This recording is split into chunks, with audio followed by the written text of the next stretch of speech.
លេងមាច់ឈរីកំណាចខូខើ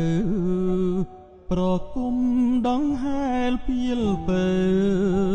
ឆ្ពោះទៅកាន់ពីភពថ្មីព្រមលីខិតក្បត់ចិត្តមនុស្សលោករាល់ថ្ងៃក្បត់ទាំងស្នេហ៍ខ្ញុំស្រស់ខ្ចីប្រឡ័យឥតក្តីមេត្តាខ្លែងស្រៈរំពងបងឈរមុខភ្នំការរាំងរួងរយក្នុងអូទួញធ្ង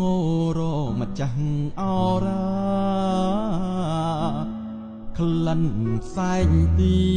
នចិញ្ចៀនមុខខ្ទមអ្នកតា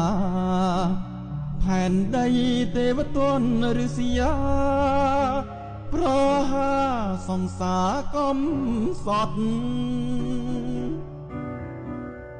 នេះហើយឬខ្សែ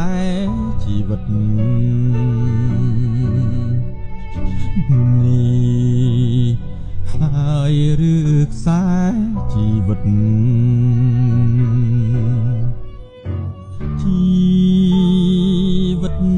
គ្មានអ្វីទៀងទាត់វេនកម្មធ្លាប់ចាំពងរត់ឲ្យឃ្លាតស្នេហ៍ទាំងជូរចត់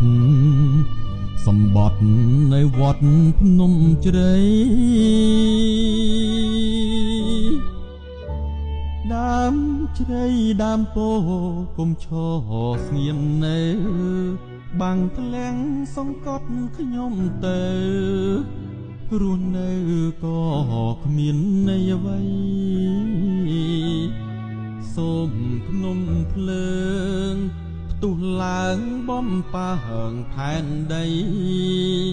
បំផ្លាញចក្រវាលចងរាយឲ្យខ្សែតាមចាំងស្នេហ៍ខ្ញុំ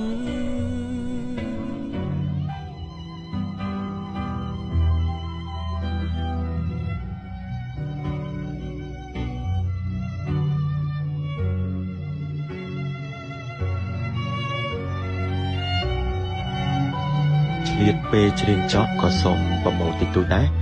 ដោយសារតែពេលបច្ចុប្បន្ននេះខ្ញុំគឺជា